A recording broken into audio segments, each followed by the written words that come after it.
créateurs d'entreprises qui durent sont des héros des temps modernes. Je m'appelle Jean Barluet, développeur de business et passeur d'histoire. Je roule sur un quart nord-ouest de la France à la rencontre des patrons de boîtes. Avec le podcast Small is Beautiful, nous irons écouter chez eux ces entrepreneurs qui nous racontent les premières années de leur entreprise, les premiers contrats, clients, fournisseurs, toute la fragilité et l'excitation des débuts.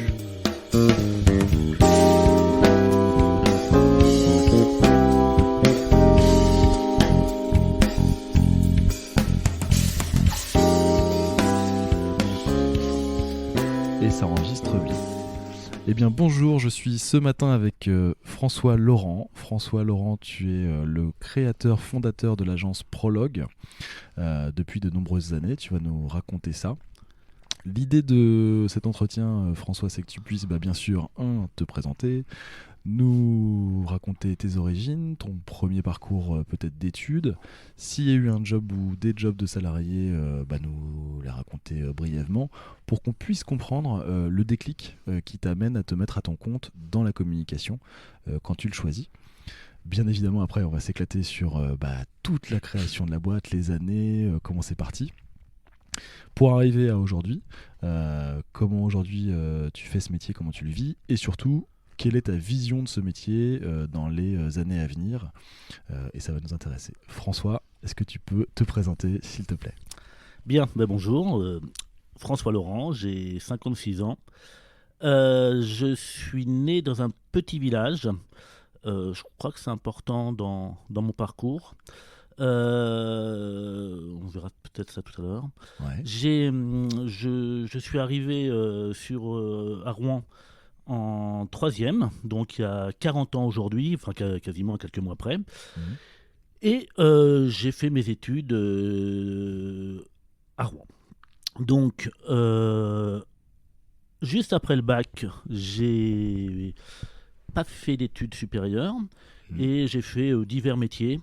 Vraiment dans tous les sens, aussi bien des métiers manuels que des métiers on dirait intellectuels. J'ai fait de la radio un petit peu, et pendant en fait 3-4 ans, 5 ans, j'ai fait divers métiers, plus à l'époque on faisait le service militaire, donc le service militaire au milieu de tout ça. Au bout de ces 5 ans, je me suis dit quand même qu'il fallait que je démarre quelque chose. Ouais. Donc, j'ai commencé une fac d'histoire. Et au bout de 3 mois, en 88, j'ai eu l'opportunité de travailler dans la communication. Une agence qui se créait, qu'on a créée. J'étais salarié après, mais avec une personne de Rouen. Ouais. Et donc, en 88, j'ai commencé, je dirais par hasard, ce métier, en pensant faire quelques mois, et en fait maintenant ça fait 31 ans. C'est ça, ok. Donc voilà. Alors je disais par hasard parce que en fait je crois qu'on a tous, mais vraiment tous, énormément d'opportunités dans la vie. Mais vraiment, j'en suis persuadé.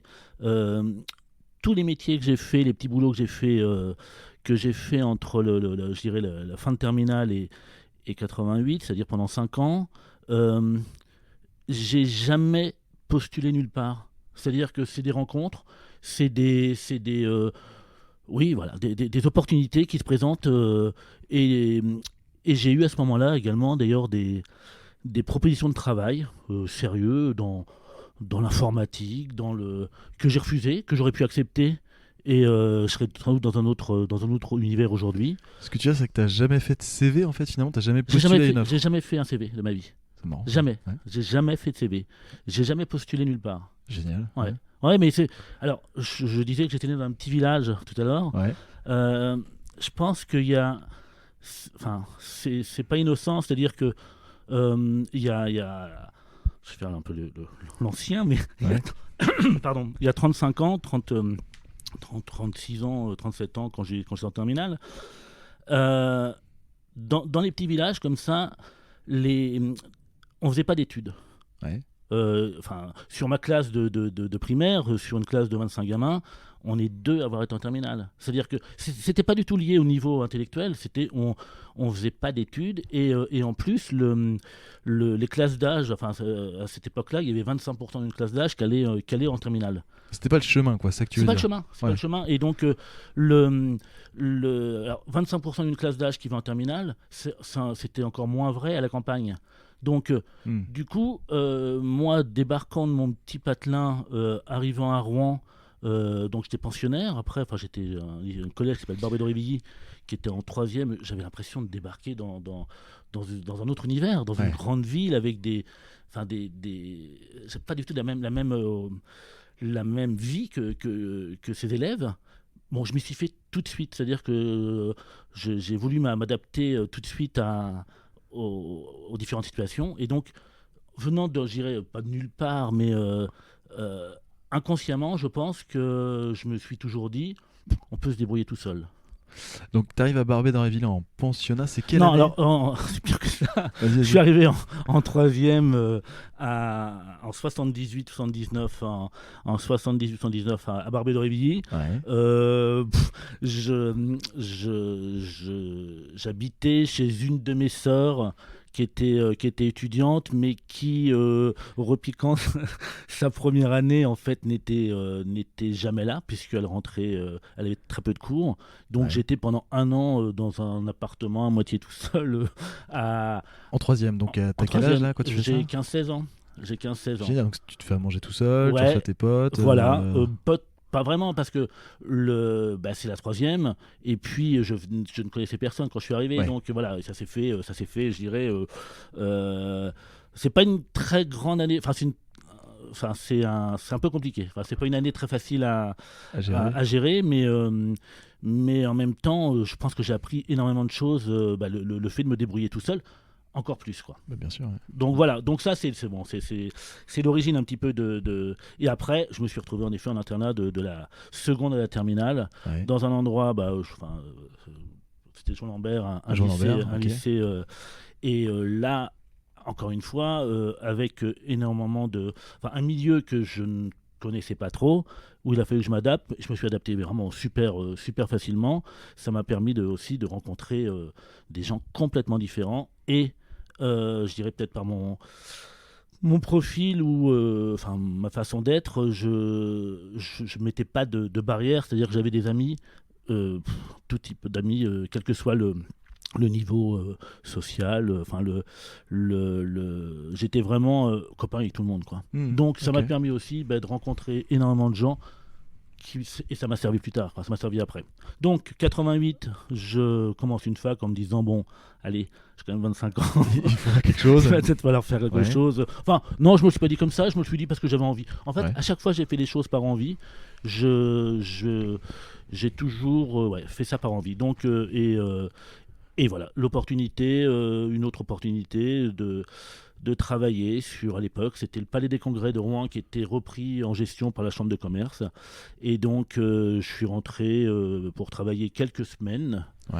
Et puis, ça a bien marché. Donc, la personne qui m'avait embauché m'a proposé de me prendre complètement en CDI. Et ça a duré comme ça pendant 9 ans, jusqu'en 2000. Tu te rappelles du nom de la boîte? Ça s'appelait comment? Oui, État d'Esprit, qui est une boîte qui existe toujours. Enfin, ils sont moins présents sur Rouen maintenant. C'est une grosse boîte parisienne qui marche très bien. D'accord. Et j'ai plus beaucoup de contacts, mais j'ai appris beaucoup de choses là-bas aussi. D'accord, donc si je récapitule, donc arrivé à Rouen 78, Barbé d'Aurevilly, voilà. 1 an un peu rock'n'roll à apprendre la vie tout seul dans un appartement avec ta grande sœur qui est jamais là. S'ensuit des études, toi tu découvres au passage la ville parce que tu viens voilà, j'adore cette ville. Donc c'est un peu claque d'un coup, tu t'arrives dans la science-fiction, j'imagine. Voilà, complètement. Tu te fais tout un réseau de copains machin. Tant et si bien qu'à 25 ans, tu dis bon, ça suffit de glander, il faudrait quand même se mettre un bagage dans les mains. Cette fameuse fac d'histoire qui débouche sur un arrêt au bout de 3 mois. Ah oui, d'accord, c'est rapide. Ah oui, à la Toussaint, j'ai fait les deux pendant un mois, puis parce qu'au départ, je savais pas que je travaillerais définitivement dans cette agence, donc et puis au bout d'un mois, j'ai arrêté parce que voilà, c'était et j'ai arrêté sans je ne suis pas posé de questions, quoi. Ouais. C'est naturel, quoi. En même temps, c'était tellement bref. Bah oui, 3 mois. Donc 3 Voilà. mois. Et le mec qui t'embauche, tu te rappelles de son nom? Oui, mais c'est Grégoire Milot, Grégoire Milot. qui est toujours directeur de l'agence État d'Esprit à Paris. D'accord. Donc avec eux, tu vas faire premier Alors, projet, le Palais des avec eux, Congrès. on est deux, donc au départ, on est deux. Cette boîte se développe très très vite. Très D'accord. très vite. On est passé de 2 à 6, 7 personnes à peu près en l'espace de 3-4 ans. Ouais, ça va vite, ouais. Donc là, aussi, je vais expliquer un petit peu parce que en fait, à chaque fois, tout est quand même lié un peu à mon parcours. J'étais donc autodidacte et donc sans bagage, Mhm. et toutes les personnes qui sont rentrées dans cette agence. On les a recrutés avec à l'époque c'était des maîtrises ou des DESS, enfin ce qui correspond au master 2. Donc tout le monde avait on va dire un DESS ou un master ou un master 2, Sauf toi. sauf moi, voilà, sauf Ok. moi. Donc, donc c'était pas gênant du tout pour moi, mais Ouais. petit à petit c'est devenu un peu gênant. Enfin, j'ai senti parce que au niveau des salaires, par exemple, les grilles de salaire, Mhm. il y a un moment ça devenait un petit peu compliqué parce que tout en gérant des gros dossiers, j'étais pas forcément sur une évolution de salaire et de Mhm. même de comment dire de un positionnement qui n'était pas simple, quoi. Donc mais bon, j'ai jamais été très compliqué, donc j'ai continué à travailler comme ça pendant plusieurs années. Même la petite histoire au départ, quand une personne est arrivée qui était une proche du directeur, il fallait nommer un directeur à Rouen, enfin un Mhm. responsable directeur. Pour elle, c'était évident que c'était moi. Pour lui, il préférait que ça soit l'autre personne qui avait un diplôme, qui avait fait le SC, enfin. Et moi, je m'en moquais complètement. Être responsable directeur, pour moi, ça n'a pas forcément d'intérêt, un intérêt plus que ça. Mais sauf que quand la boîte évolue, évidemment, au bout de 3, 4, 5 ans, Mhm. le directeur est le directeur, les gens qui arrivent, et j'avais un petit peu. C'était un petit peu compliqué pour moi de trouver ma place réellement, parce qu'en même temps, j'étais assez libre dans Mhm. dans les contrats que je gérais. Et donc voilà, les choses évoluent. Je dirais simplement, sans que je me pose trop de questions. Après, dans la vie d'une entreprise, il y a aussi la vie privée. Ouais. Voilà, une séparation, un divorce, des enfants petits. Mhm. Donc, comme je suis un père qui aime beaucoup ses enfants, Un papa poule, ouais. voilà, un papa poule, en 93, j'avais une garde alternée de une semaine, ce qui est super rare. Il a Ouais, fallu, carrément. et donc voilà, c'était très important de gérer aussi cette partie. Donc, pendant 2 ans, j'ai continué, 2, 3 ans, comme ça. Donc attends, si je comprends bien, donc tu bosses voilà, sans te poser de questions chez État d'Esprit. Oui, Comme t'as pas de bagage, tu te fais un peu avoir sur la partie salaire. Parce on que, peut dire voilà. ça un peu comme ça. Je comprends parce que Ouais. moi je suis pareil et j'ai toujours trouvé ça complètement profondément injuste et dégueulasse parce que bon bref voilà. Mais t'as pas non plus la vision entre guillemets politique interne de te dire faut que je me Ah, du positionne tout. comme étant un manager, comme étant un directeur. T'es un mec qui fait quoi. Du tout. Tu prends des dossiers, Vraiment, tu t'éclates. pour moi, le titre n'a aucune Je suis importance. d'accord avec ça, ouais. Et donc, du coup, vraiment, oui, je m'en fous royalement. Et c'est comme ça que tu peux te faire griller la place par des gens Exactement. qui, eux, passent plus de temps à réfléchir à la politique Et, interne et pas forcément à voilà, le et faire. qui ont peut-être plus d'ambition Ouais.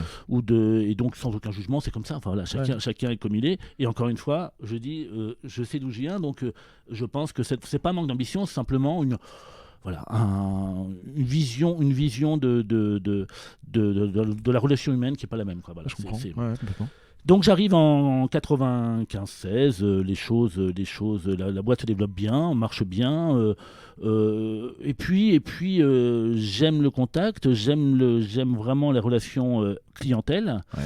et j'y trouve pas trop mon compte à ce moment-là parce que quand une boîte se développe, évidemment on passe moins de temps sur les dossiers, enfin c'est un peu un raccourci, mais si ça se passe bien avec le client, on fait ce qu'on doit faire, et puis on passe pas forcément beaucoup de temps avec. Et ça, je pense que c'est une erreur parce que c'est hyper important de prendre le temps, voilà, vraiment de toujours prendre le temps. Ouais. Et donc T'inquiète pas, non, ça... J'arrive en 97. Ouais. Donc ça fait maintenant 9 ans quasiment que je bosse dans cette boîte. Ouais. Et là, je fais... Quand je dis qu'on a tous des opportunités, je commence à mal me sentir dans cette société. Et donc, je fais un petit peu attention à ce qui m'entoure. Et là, je m'aperçois en fait que j'ai plein de possibilités. Je l'avais peut-être avant. C'est-à-dire que c'est pour ça que je pense qu'on T'en avais pas pris conscience avant, non, peut-être, non, c'est ça? on n'en prend pas conscience. Et je pense que si on fait vraiment attention, si les gens font attention, plutôt à chaque fois de se dire on ne peut pas faire autrement, si il y a tout le temps des opportunités. Mais si on n'est pas dans l'état d'esprit à ce moment-là, dans le bon état d'esprit à ce moment-là, on ne les voit pas. Donc, et là, en 97, un espèce de ras-le-bol, et j'ai... il y a une grosse opération qui se passe à Rouen qui s'appelle le départ du Tour de France 97. Mais ça me parle, oui, je me rappelle de ça. Les premières étapes, trois étapes en Seine-Maritime, avec un gros dossier, conseil général politiquement à droite, la ville de Rouen politiquement à gauche, une jeune adjointe au sport, Valérie Fournéron, qui après deviendra ministre des Sports, qui gère pour la ville. De l'autre côté, une grosse entreprise, un conseiller général qui a une grosse entreprise, pas du même parti, un petit peu compliqué. Moi, je suis au milieu de tout ça.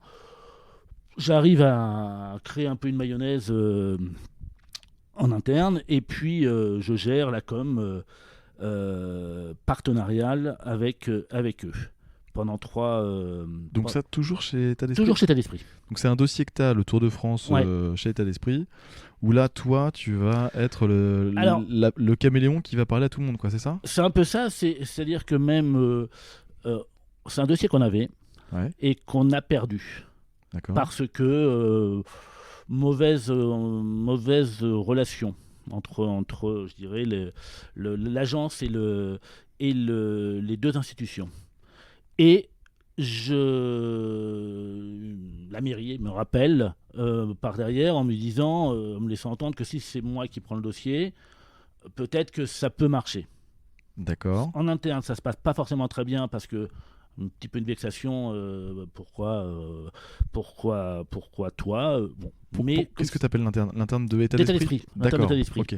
Donc au lieu de dire c'est super, on perd pas le dossier, c'est on préfère limite perdre le dossier plutôt que d'enlever une personne qui gérait le dossier pour la remplacer par toi. Donc mais non, tu me cites pas là. Je t'ai pas compris. Ça les fait chier que ce soit toi qui... Oui. D'accord, que le projet dépende de François Laurent. Ouais, tout à fait. L'homme. Ouais. Tout à fait, parce qu'en fait, c'était pas moi au départ qui le gérais, ça se passait mal, et donc normalement, on avait vraiment perdu le dossier. L'état d'esprit avait plus le dossier. D'accord, et le client ou les clients disent non mais nous on veut François Laurent. Pas comme ça, mais en disant écoute, si tu reprends le dossier, ça peut peut-être marcher. J'arrive en réunion et on me fait comprendre que j'ai 3 jours ou 4 jours pour montrer que ça peut se passer bien. Bon. D'accord. Voilà. Ça se passe bien. Je m'entends très bien avec une coordinatrice qui est là, qui a été embauchée, une Hollandaise qui était là et qui a monté une boîte extraordinaire derrière. Et qui, j'en parle parce qu'il y a un lien après. Ouais. Et puis les deux institutions, ça se passe bien. Donc je gère ce dossier pendant 7 mois à peu près, jusqu'au départ du Tour de France.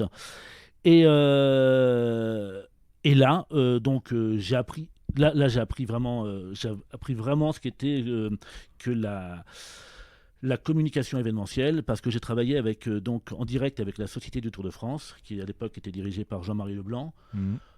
Une équipe très restreinte, 4-5 personnes, 4-5 directeurs ils avaient chacun une mission très spécifique. Okay. Chacun était... il n'y avait pas de hiérarchie vraiment, c'est-à-dire que chacun était maître dans son domaine, et selon les circonstances, un directeur passait au-dessus de l'autre. C'est-à-dire que s'il y avait un problème, je dis n'importe quoi, avec des partenaires, et qu'en même temps, ça mettait en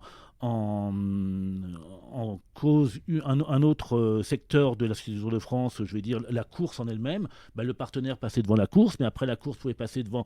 Donc en gros, c'était une organisation très simple où chacun était à sa place. Et agile. Voilà. Ouais. Et donc là, j'ai vraiment appris parce que bon, j'avais fait une erreur. On avait fait signer un partenaire pour le départ. Je sais pas, je peux le citer. Oui, bien sûr. Bon, Ouais. c'était la Société Générale. Ouais. À l'époque, il y avait pas mal d'argent dans le partenariat pour un montant d'environ 60 000 euros de l'époque. Ça Ouais. veut dire aujourd'hui, en gros, on a 100 000 euros ou 80 000 euros. Et le partenaire Tour de France, c'est le Crédit Lyonnais. Donc le Crédit Lyonnais, évidemment, Ah oui, le Vimal, ouais. le Vimal. Alors, nous, on avait créé, enfin, ce partenariat était sur un partenariat interne, premières étapes, et non pas Tour de France. Enfin, il y avait une espèce de un petit montage qui faisait qu'on pouvait avoir du flou. Mais évidemment, à Paris ou dans les grosses boîtes comme ça, le flou, ils n'aiment pas du tout. Donc là, il y a eu une convocation à la fois du président du conseil général, du maire de Rouen, de tout le monde, et le Crédit Lyonnais a monté très fortement au créneau. Il y a eu des articles dans tous les canards en disant que c'était n'importe quoi. J'ai été convoqué à Paris. Je me suis pris C'est une soufflante. savon, mais pas possible. Alors que j'avais eu l'accord du responsable du partenariat qui m'avait D'accord. dit, comme c'est de l'interne, c'est pas grave. Et là, mais vraiment, je me suis fait vraiment engueuler. Et en sortant, parce que le type a dit qu'il n'avait jamais donné son accord. Il n'y avait rien écrit. Et quand je suis sorti, il m'a rappelé, une fois que c'est fini. Et puis je lui ai dit, mais écoutez, vous m'avez quand même... Il me dit, oui, mais entre toi, mon petit gars qui a 30 balais ou 35 ans, et puis, voilà, t'apprendras qu'il faut toujours avoir des signatures et des machins. Bon, et j'ai vraiment, en plus, je l'ai pas mal pris parce que j'ai appris énormément de choses, justement. Donc, Ouais, ça c'était une petite leçon, quoi. une grosse Bonne vraiment, leçon. se faire engueuler par Jean-Marie Leblanc, c'est... Enfin, c'est... Ouais, bon. Okay. mais je comprends complètement parce que c'était normal. Et là, voilà, donc tout se passe bien sur le départ. Et ça me donne j'ai un petit déclic, parce que là, ça commence vraiment à... J'ai pas pris de plaisir en interne dans ma boîte. Et à ce moment-là, je m'aperçois que j'ai plein d'offres différentes. Que tu t'es éclaté sur ce projet Tour de Je me France. suis éclaté sur le prologue, ça s'appelait le prologue. D'accord. C'est les premières étapes, mais c'était le prologue à Rouen. Et c'est toi qui trouves ce nom-là déjà pour... Non. Du tout, ça n'a rien à voir. D'accord. Ça n'a rien à voir. Ok. Et donc, pardon.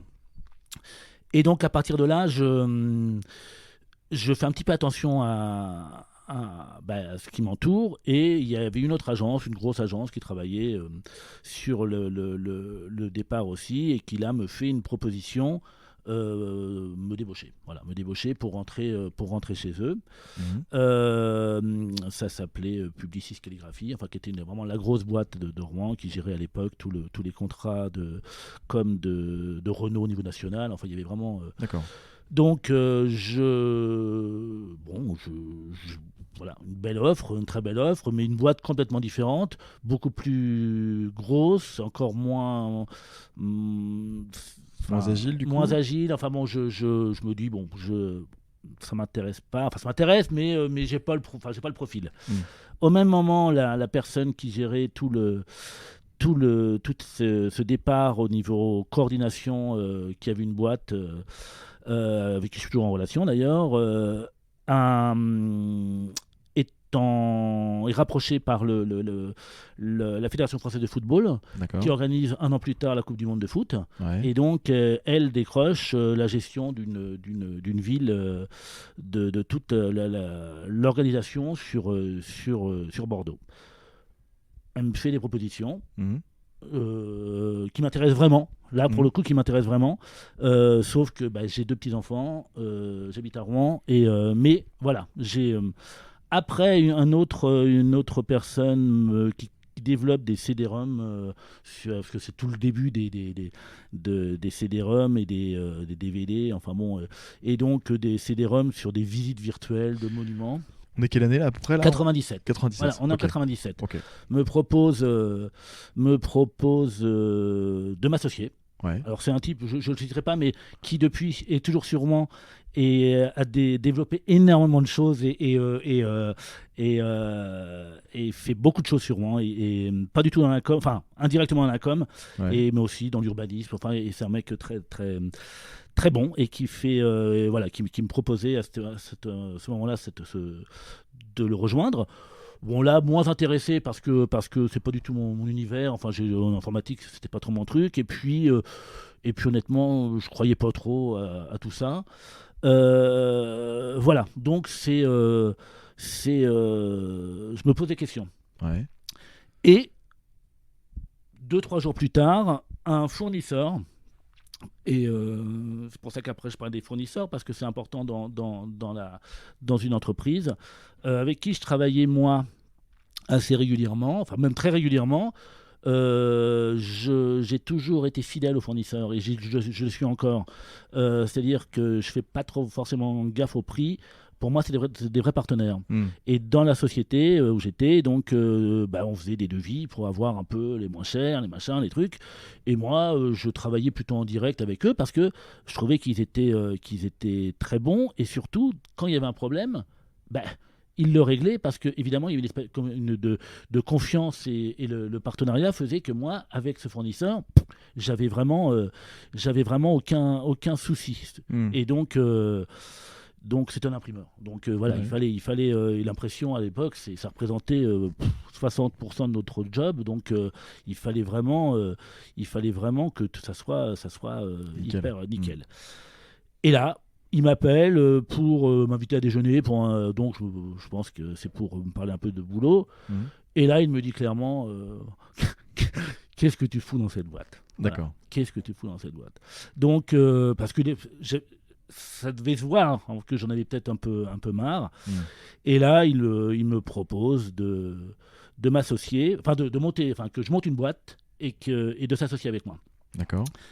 Parce qu'à l'époque, c'était assez compliqué de monter une boîte. Donc là, on y arrive. Donc il fallait, c'est une SARL. Et SARL, à l'époque, il fallait 3 personnes. On était obligatoirement 3. Donc il fallait trouver des associés. Et lui me propose, avec une autre personne de son entourage et que je connaissais très bien aussi, de s'associer avec moi. En 97, tu es obligé de mettre 50 000 francs et, 50 000 francs. Et d'être 3 pour... Ouais. C'est très con, ça. Bah oui, très con. Ah oui, non, c'est pour ça que toute cette évolution aussi, enfin, quand tout le monde râle sur la complexité, c'était vraiment plus complexe parce que du coup, il fallait vraiment avoir des gens de confiance. Ouais. Et donc, là vraiment, je me pose vraiment la question.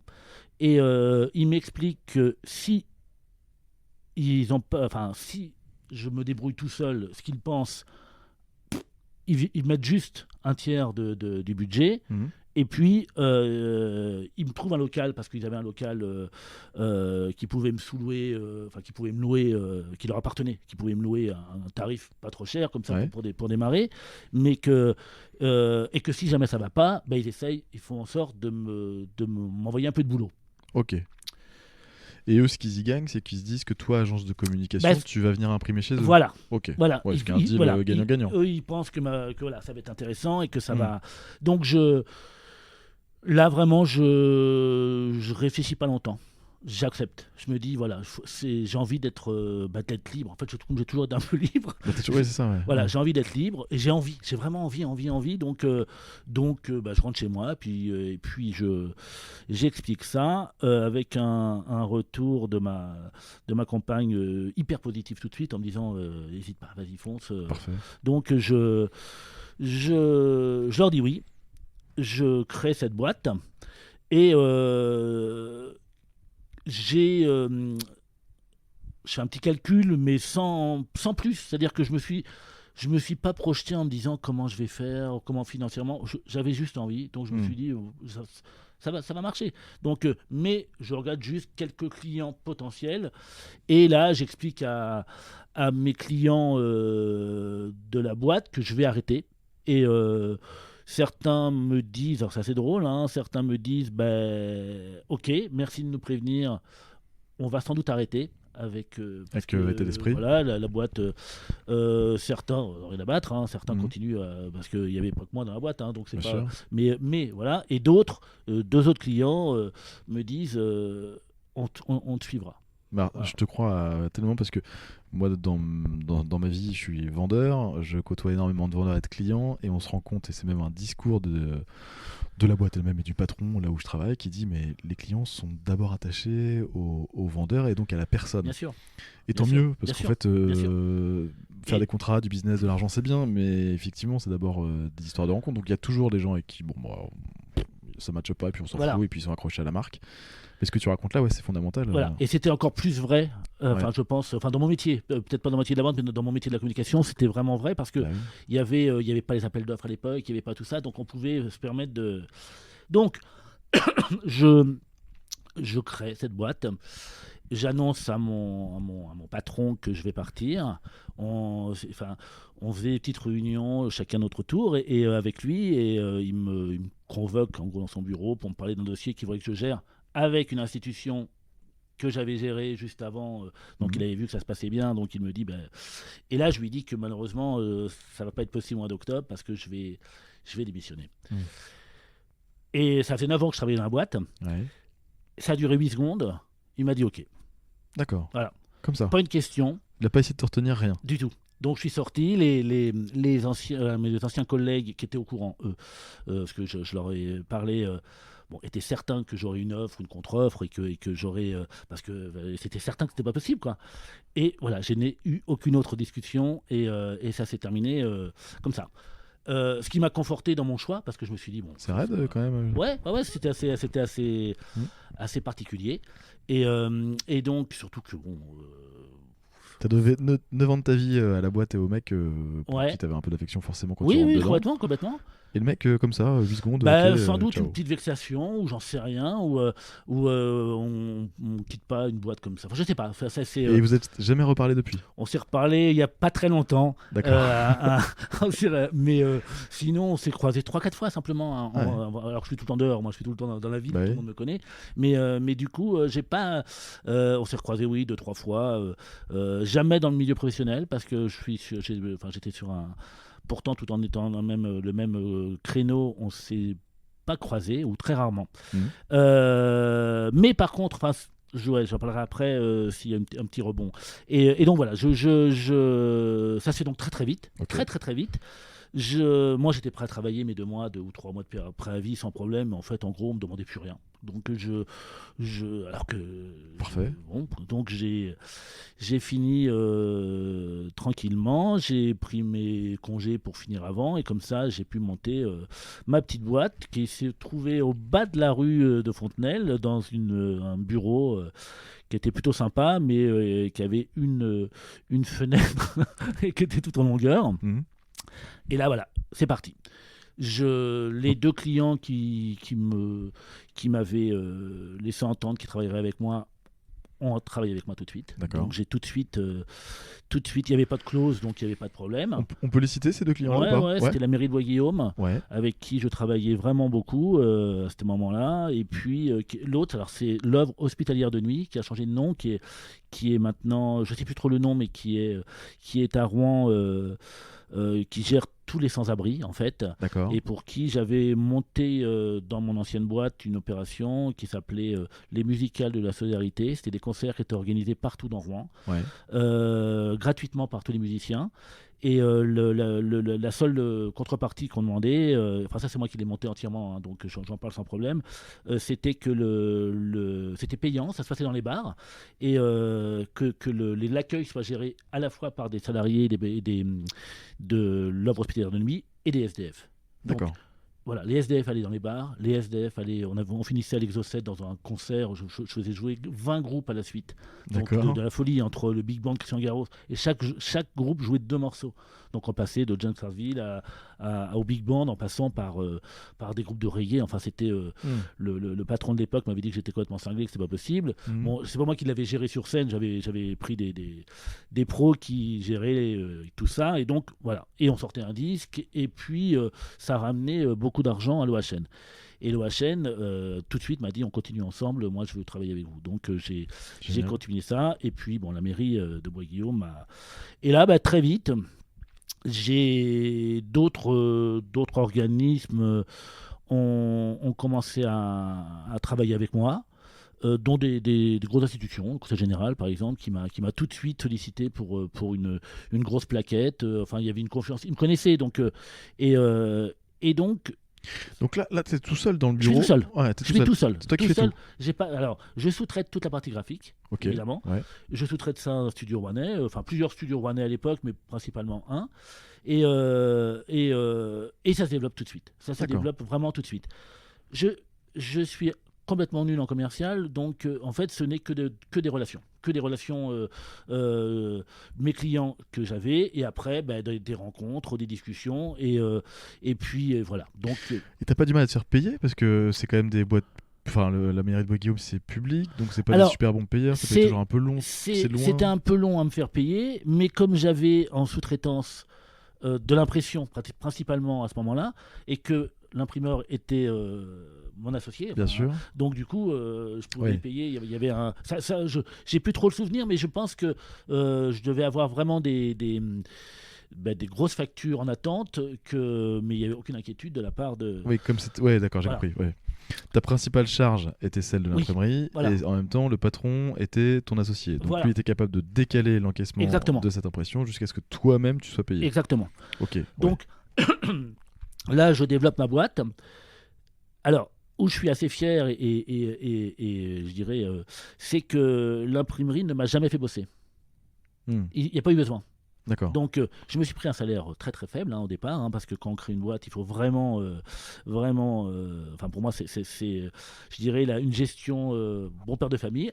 Bien Toujours sûr. mon origine, où je faisais mes parents, milieu agricole, tout ça, faire attention. Donc du coup, j'ai géré ma boîte, et la première année, j'ai eu exactement, je m'en souviens très bien, 100 euros, une fois tout payé, mon salaire de dividendes. Ah oui, bah oui, forcément. Voilà. Ouais, ok. Et donc, avec ces 100 euros, j'ai invité ma comptable Mhm. et mes deux associés et moi à manger, et il restait 22 centimes, j'en sais rien. Alors tu dis euros, donc c'est-à-dire qu'on est déjà en 2000.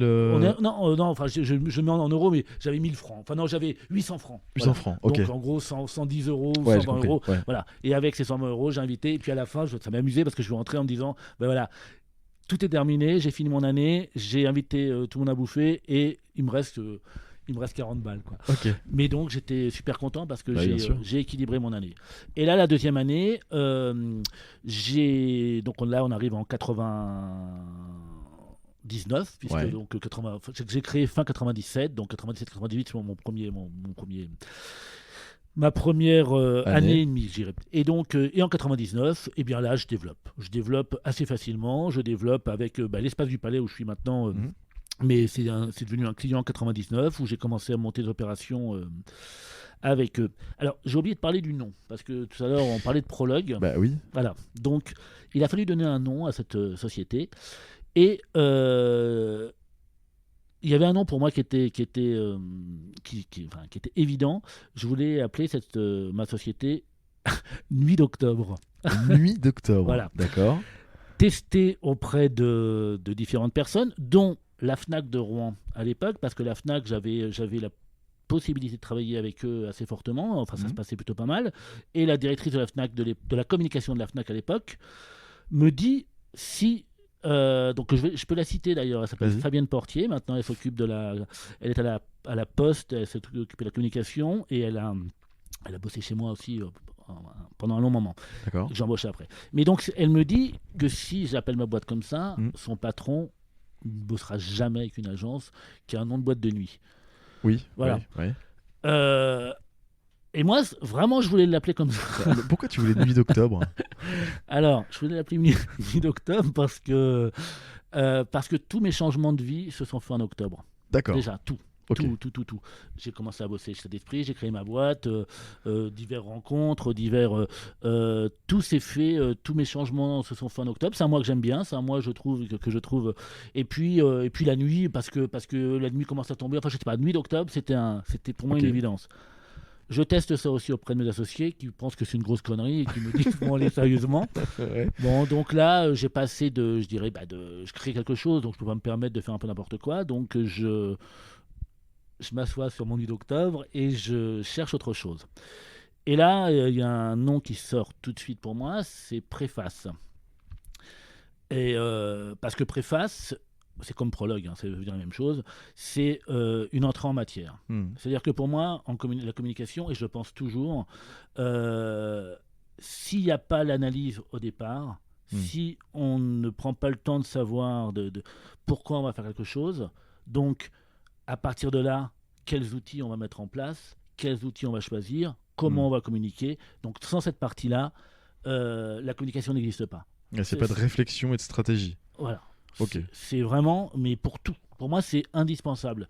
Et on en parle dans l'évolution après, mais pour moi, c'est indispensable. Et donc, préface me sort tout de suite. Mais préface, c'est très culture, donc préface, ça fait plutôt bouquin, ça fait. Et donc, j'arrive pas. Et en regardant, je vois prologue. Prologue, qui veut dire un peu la même chose. Prologue, c'est avant de commencer quelque chose, c'est un prologue. On l'a dans le théâtre, mais on l'a dans les bouquins, mais on l'a aussi dans n'importe quelle situation de la vie. Donc je pars sur prologue. Et là, évidemment, tout le monde pense au Tour de France. Et tout le monde pense que j'ai créé prologue parce que j'avais géré 3 mois, 4 mois avant la com du prologue du Tour de France. Ça n'avait rien à voir. J'avais même pas pensé. Je n'y avais même pas pensé. Mais par contre, tout le monde était certain. Ce qui a posé un tout petit problème au départ, parce qu'il y en a plein qui ont pensé que je créais une boîte de communication événementielle sportif. Voilà. D'accord. Bon, donc très vite, ça s'est bien repositionné. Mais donc voilà, le nom a toujours une histoire, mais celui-là, il est assez marrant. Et mais Nuit d'octobre, un jour, je ferai quelque chose avec Nuit d'octobre. Quoi, j'en sais rien. Mais, donc voilà, donc ma boîte se développe, marche assez facilement. Là, on me dit toujours, enfin, comme on dit toujours, c'est la 3e année qui est la plus compliquée. Oui. Donc pour moi, c'est l'année 2000. Et l'année 2000 se passe plutôt bien. La difficulté, c'est que comment développer une boîte, c'est ça. En fait, comment on développe une boîte parce que ça marche mieux. Est-ce qu'on investit sur le matériel qui coûtait très cher à l'époque? Est-ce que je change de locaux pour avoir vraiment une façade en hypercentre? Est-ce que j'embauche? Mais quand on fait ces calculs, à chaque fois, pour embaucher, c'est hyper compliqué parce qu'il faut être certain de garder ses clients et d'en trouver d'autres. En trouver d'autres, je me disais, bon, j'ai des touches, mais est-ce que je peux garder mes clients pour une raison ou une autre Bon, et j'embauche pas. Voilà. Mais alors surtout, dans la com, t'as pas de récurrence en fait. À chaque fois, on commande un projet. Alors, ça marche à cette époque-là, il n'y avait aucun contrat. Enfin, moi, j'ai jamais bossé, mais c'est n'importe quoi. Hein. Je n'ai quasiment jamais eu de contrat pendant 15 ans, 10 ans, au moins 12-13 ans. Aucun contrat. Et donc, c'était simplement, on y va, on travaille, et puis ok, voilà. Donc, tu tapes dans la main. Ouais, tu tapes dans la main, tu fais un devis, il est accepté. Pas forcément signé, hein. Même aujourd'hui, hein, le nombre de devis qui ne sont pas signés, moi j'en ai les clients qui me disent vous voulez que je signe, c'est pas grave. Et bon, en même temps, j'ai jamais eu de soucis, jamais. Donc ça repart naturellement, personne ne se pose de questions, il n'y a pas d'appel d'offres parce que comme dans tous les domaines à ce moment-là, à cette époque-là, si ça se passe bien, il n'y a aucune raison de changer. Puisque ça se passe bien. Mais toi, comment au 1er janvier, comment tu sais qu'est-ce que tu vas toucher quand? Parce que, en plus, ok, bon, j'ai compris, on se tape dans la main, on dit qu'on bosse avec des institutionnels. Tes projets, tu sais pas combien de temps ça va te prendre, tu sais pas combien. Et donc... Ah ben si, parce que mes projets, après, je prends par exemple la mairie de Bois-Guillaume, je savais combien de temps je travaillais dessus. En plus, je sous-traitais entièrement, puisque la mairie de Bois-Guillaume, à cette époque-là, je ne faisais que de la création graphique. J'en faisais énormément. Et j'avais pas de studio. Donc moi, je sous-traitais ma création à un studio que je payais et qui se retrouvait, aurait pu bosser en direct. Parce qu'il y en a plein qui disaient mais pourquoi ils ne bossent pas en direct? Parce que j'apportais quelque chose. C'est-à-dire que j'apportais cette relation, j'apportais ce confort pour eux, cette sécurité. Moi, et en plus, j'ai toujours, ce que j'ai jamais compris avec les studios graphiques, quand un client me demandait un truc pour le 10 février, par exemple, je lui livrais toujours le 7. toujours. Mmh. Alors que la plupart des studios, si à l'époque on leur demandait des délais, ben voilà, on a du boulot, machin, et donc Mmh. ils donnaient des délais très très longs, Mmh. et moi j'arrivais à travailler plus vite en sous-traitant Mmh. que si eux bossaient en direct. Moi, c'est un truc tout bête, mais j'ai compris tout de suite. Ouais, c'est meilleure Et- gestion d'humain et de la Voilà, relation. et les ouais. clients, Mmh. ben, ils étaient super heureux. Et bien sûr. Et parce que pour eux, c'était ah non, c'est super bien, putain, c'est sérieux. Donc, ça, je l'ai vraiment développé, mais encore une fois, naturellement, parce que ça me paraissait en plus naturel. C'est-à-dire Mm. que si on s'engage sur un truc, si on dit un truc, on le fait et on le fait bien et on le fait. Allez, si on peut faire plaisir de le livrer 2 jours plus tôt, Mm. et ben c'est encore.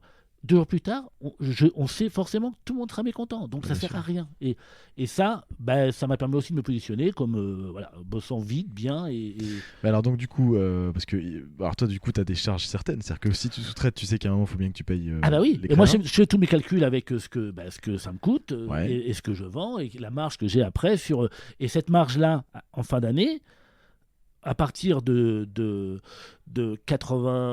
99 2000 c'est encore léger, mais à partir de 2000 ouais, fin 2000 ou fin 2001 je sais que je peux embaucher, D'accord. mais T'as un poste payé à l'année quoi. oui, Ok. j'ai un passe payé à l'année. Mais sauf que, encore une fois, la peur d'embaucher quelqu'un en CDI et qu'il se passe quelque chose et puis que ben, ça me plombe ma boîte. Donc, 99-2000, j'embauche pas. Je sous-traite tout. 2001 arrive. Enfin, 2000 arrive, pardon. Et là, bah, je commence à avoir une petite réputation d'agence de com, conseil, Mhm. stratégie. Je commence à faire de la communication politique. Voilà. D'accord. On me contacte. La boîte dans laquelle je bossais avant était contactée aussi. Ils sont plutôt spécialistes dans ce domaine au niveau D'accord. national. Et je gagne. Alors là, Parfait, petite revanche, voilà. Ouais, petite revanche. Puis bon, là, surprise totale parce que comment je peux gagner. Et là, à partir de là, ben, je me recrée d'autres liens, d'autres réseaux, puisque le candidat pour qui je travaille gagne. Mhm. Donc, c'est pas grâce à moi, mais ça fait partie de la. 2000, donc on est avec. 2001, c'est le campagne sur Rouen. Bah oui, C'est- oui, bon, on va le dire. C'est Pierre Albertini. Pierre Albertini qui, ouais, ça, voilà. ok, ouais. Donc, bon, ça me fait d'autres relations, d'autres compétences, même si je m'entendais bien avec la mairie d'avant, mais avec qui je travaillais pas beaucoup. Là, je commence à travailler un petit peu avec la mairie et ça me fait d'autres réseaux et surtout, pour des clients, des références. C'est-à-dire que là, il y a d'autres mairies qui commencent à se dire ah bah, il a bossé pour Rouen, il a machin, on va le faire. Et là, je décroche beaucoup d'institutions, D'accord. dont, pour la petite histoire, une mairie, je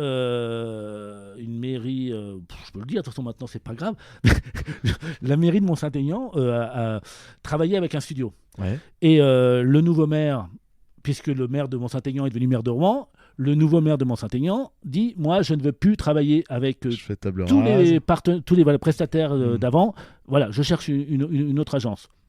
Une personne que je ne connais pas, qui est adjoint, dit bah, il y a l'agence Prologue, puisqu'elle mais Ouais. donc, du coup, l'agence Prologue décroche le marché. Ouais. Je n'ai toujours pas de studio graphique. Mhm. Je sous-traite aux studios qui travaillaient en direct avec eux. Non. Génial. Sans que ça se sache. Ouais. Et, C'est génial ça. et je vends un petit peu plus cher, mais pas beaucoup plus cher, vraiment pas beaucoup plus cher. Je lui fais baisser évidemment les prix parce que lui, il bosse pour une agence. Donc, et surtout, eh bien, le client est super content parce que je travaille 30% plus... deux fois, enfin, pas 2 fois, mais 1,5 fois plus rapidement que lui. D'accord. C'est-à-dire que ils me disent voilà, je suis super content parce que voilà, nous, au moins les délais sont... Alors que je sous-traite au même studio. Ouais, donc en fait, ce qu'on peut retenir de ça, c'est que l'intermédiation que tu fais Oui, amène un meilleur résultat en termes de délai. complètement. Ok. Complètement. Ça, c'est bon, Voilà. à retenir. Ah ouais. Mais carrément, ouais. Mais et à cette époque-là, vraiment, c'était vraiment, enfin, c'est toujours important, mais c'était vraiment important parce que il n'y avait pas Internet encore, il n'y avait pas tous ces nouveaux outils. Donc, quand on faisait un document, bien, à chaque fois, je me suis mis à la place des clients. Tout le monde a hâte de voir sortir le truc. Que ce soit un magazine, une plaquette, une photo, un machin. Tout le monde a hâte. Donc, c'est super. Un peu, c'est comme un cadeau qui arrive. Et donc, eh bien, si ça arrive plus tôt que prévu, ils sont super contents. Sinon, après, ça commence à râler en interne. Même les services, c'est pas livré, c'est pas machin. Donc, ils commencent à s'engueuler. Il y a des responsables. Pourquoi c'est... Et donc, ça crée vraiment des problèmes. Ouais. Qui sont, mais que tu peux vraiment mettre de côté très très vite. Hein, parce que c'est pas compliqué, hein, c'est juste mettre des délais, les respecter. Et puis, donc je me suis fouillé parfois avec eux parce qu'ils respectaient pas vraiment. Donc je remettais une pression en disant écoute, moi j'arrête. Voilà, c'est... Et donc voilà, bien sûr. j'arrive en 2001. Et là, ce qui se passe, c'est que. Pour moi, c'est vraiment. L'entreprise, c'est vraiment une aventure. Mais une aventure, l'envie, l'aventure et les relations humaines. Voilà, c'est vraiment un truc. Et en 2001, j'ai un petit jeune qui débarque dans ma boîte. Enfin, j'ai une demande de stage. J'ai une demande de stage d'un élève de la fac de sport, donc qui s'appelle maintenant le STAPS, voilà, qui s'appelait déjà STAPS, je pense à l'époque. Et il m'appelle pour faire une demande de stage. Pareil pour les stagiaires, j'ai toujours payé mes stagiaires. À l'époque, on ne payait pas les stagiaires, c'était pas obligatoire. J'ai toujours payé un stagiaire. Même un stagiaire nul, j'ai toujours payé un stagiaire. Parce que voilà, c'est début d'année, je me projette, j'en sais rien. Est-ce que je peux payer un stagiaire en plus? Parce que je ne prends pas un stagiaire sans le payer. Voilà, et donc, il m'appelle, il insiste, et pour être poli, il me fatigue, quoi, parce que je ne le connais pas, il me rappelle, je me dis, bon, il est quand même... Et là, le doyen de la fac de sport m'appelle pour me dire, voilà, il faudrait que vous le preniez, si vous prenez un stagiaire, il est vraiment bien. Et l'adjointe au sport, qui était avant les élections quelques mois avant les élections de 2001, m'appelle, Valérie Fourniron, en me disant il est bien ce petit jeune, tu devrais le prendre. Bon. Et là, l'autre appelle, je le prends. Sauf que je me plante. C'est-à-dire c'est un autre élève de STAPS qui appelait. Ah merde. Voilà. Donc il est double recommandé, celui qui insiste. Voilà, je le prends pas et je prends un autre qui m'est pas recommandé et que je prends. Je dis oui. Ok. Je me rends compte de mon erreur. Oui. L'autre débarque. Je lui dis ben non, mais je t'ai dit oui. Donc il me dit ben non. Et là je me rends compte que je me suis planté. D'accord. J'en ai pris un autre. Bon. Donc je lui dis oui aussi. Du coup, je me retrouve avec deux stagiaires. Ok. Ouais. Qui sont dans la même année et qui ne s'aiment pas. En plus, d'accord. Je prends les deux stagiaires, ça se passe bien, ils ne s'aiment pas, mais bon, ils n'ont pas du tout la même sensibilité. Et là, le petit jeune qui m'était recommandé est excellent, vraiment excellent. Je suis en rendez-vous, il débarque, j'avais pas de cafetière à l'époque, il part du bureau un moment. Il revient avec un plateau, avec 2 cafés, il prend des initiatives super malines, quoi. Je regarde, mais c'est des petits détails, mais je me dis, il a tout compris, quoi. Ouais. Et donc, le stage se termine, très bien, il s'en va. Et là, il revient en me disant, voilà, il est en master, en maîtrise, je crois, ou en licence. Non, il était en licence. Il me dit, il a vu sa licence, je vais prendre un an et je veux revenir bosser chez toi. D'accord. Alors je lui dis, je vais jamais embaucher personne. Hein. Je lui dis, non, c'est pas possible, je peux pas t'embaucher. Il me dit, non, mais je m'en fous, je me suis renseigné, je veux venir bosser, même gratuitement, pendant un an, parce que je suis sûr que je vais... ça va me plaire, quoi. D'accord. Bon, et donc il était revenu un tout petit peu, et j'avais à ce moment-là créé les terrasses du jeudi, un événement sur Rouen. Ouais. Et donc lui, il était revenu en stage, et là, il m'a... comme j'avais créé cet événement et que j'avais déjà prévu mes vacances d'été, d'accord. Quand j'ai créé l'événement qui se passe en juillet, je suis parti 3 semaines, je crois, sur le mois en Norvège. Ouais. Et donc j'ai laissé le petit stagiaire gérer. Voilà, il a géré. Il me téléphonait pour me dire que tout se passait bien. Et puis le lendemain, il me disait, ben non, en fait, il y a eu un orage. Et puis en fait, on a arrêté les concerts, mais j'ai pas voulu te cacher tes vacances, machin. Enfin, super bien. Et là, bon, je me dis, je le prends. je prends en CDD. Ouais. Et donc, il reste 1 an. Et à la fin, je le prends en CDI. J'embauche. On peut le citer, son nom, Ouais, prénom c'est Simon Cordevant. Simon Cordevant. Donc, qui a créé maintenant une société de communication à Rouen. D'accord. J'ai oublié son nom, mais qui est une très très belle agence, vraiment une très belle agence, Ok. qui travaille, il est barré sans arrêt aux États-Unis, partout. Il fait, il fait de la vidéo, beaucoup de vidéos, et puis il monte des colloques, enfin c'est un très très très très belle agence. Ok. Et que je vois toujours, et qui est donc voilà, Simon reste. Donc ma première embauche, ce que je voulais dire, c'est que elle s'est fait encore une fois sans CV. Hmm. Comme pour moi, c'est-à-dire que je l'ai embauché comme ça.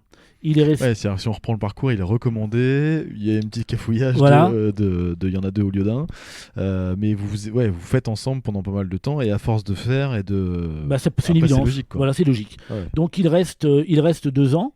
Enfin, il reste donc 2001, 2002, un truc comme ça. Ouais. Je lui apprends. C'est ce qu'il dit toujours, que je lui ai appris plein de choses, mais je lui apprends aussi mal. C'est-à-dire que je lui ai appris à ma façon, qui n'est pas une façon. J'ai pas de formation en communication. Et puis, je mets en avant la relation humaine. Ouais. Et donc, je lui apprends. Lui, ça lui plaît bien, mais je lui apprends mal. Enfin, toi, c'est Oui. pas. C'est pas académique. Sauf que lui, il a un peu la même sensibilité. Donc, il a développé sa boîte de la même manière. D'accord. Donc, pour lui, c'est vraiment. Mais bon, pour moi, j'ai mal appris. Enfin, c'est assez marrant. D'accord. Donc, il reste 2 ans. Et là, je me pose vraiment la question de savoir s'il ne faut pas finir par développer un petit peu. Et un soir d'octobre, Comme par hasard. dans un bar, Une nuit. Ouais. une personne me coince au bar en me disant embauche-moi. Je lui dis j'embauche pas. Elle me dit mais si, il faut que tu m'embauches, je vais développer ta boîte, etc. Et c'est la personne qui était directrice de la communication de la Fnac. D'accord. Et je l'embauche. Ok. Voilà. Comme ça. Je l'embauche. Bon, sans CV. Et Au donc elle comptoir. arrive. Donc là elle a un profil beaucoup plus carré que le mien. Donc elle s'occupe bien de tout ce qui est dossier, etc. Je la nomme directrice adjointe. Donc elle a une carte de visite avec directrice adjointe. Et moi j'ai une carte de visite avec François Laurent. Il n'y a pas de directeur. Il n'y a pas de directeur. Okay. Et donc, on a eu un rendez-vous, ça c'est marrant parce que quand on a nos cartes de visite, les gens ne comprennent pas parce que du coup, c'est moi, mais mais bon, j'ai jamais eu de titre sur ma carte. Okay. Enfin, si, conseil en communication, point final. Et donc, voilà. Donc, on se retrouve là, on est 3. Simon arrête parce qu'en fait, comme je lui donnais une mauvaise habitude, et qui commençait à être débauché par d'autres boîtes, il voyait il voyait le travail un peu. Là, moi, je veux commencer à structurer un petit peu, donc ça lui convient pas trop, et il démissionne.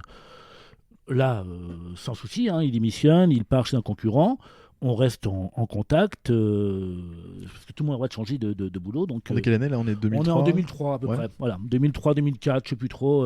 Donc j'ai toujours Fabienne qui reste avec moi et on sous-traite toujours. On sous-traite et on sous-traite de plus en plus parce que là j'ai décroché d'autres mairies. J'ai au moins 4 mairies pour qui je fais des bulletins municipaux. Donc les bulletins municipaux à l'époque c'était tous les 3 mois. Il y en a donc, si j'ai 4 mairies, 4 x 3, 12 bulletins de 32 pages, 36 pages et je sous-traite. Parce que j'ai embauché, donc je me pose la question, toujours je me repose la question, j'ai des dividendes que je remets dans la boîte, mais chaque fois je me dis, mais c'est peut-être sans doute pas assez pour embaucher. Mais n'importe qui avec un profil différent aurait embauché depuis longtemps. Puis il fallait que j'embauche depuis longtemps. Et puis là, je sous-traite. Et puis en 2005, fin 2004, je m'aperçois vraiment que bon, ça devient complètement délirant. Et dans le studio graphique, il y a une petite jeune qui travaille. Et son contrat n'est pas renouvelé parce que le studio est important. Et puis comment dire, elle était en CDD. Et puis voilà, parce que logiquement, c'est pas dans le projet du studio d'embaucher en CDI. Donc, et elle bosse beaucoup pour moi.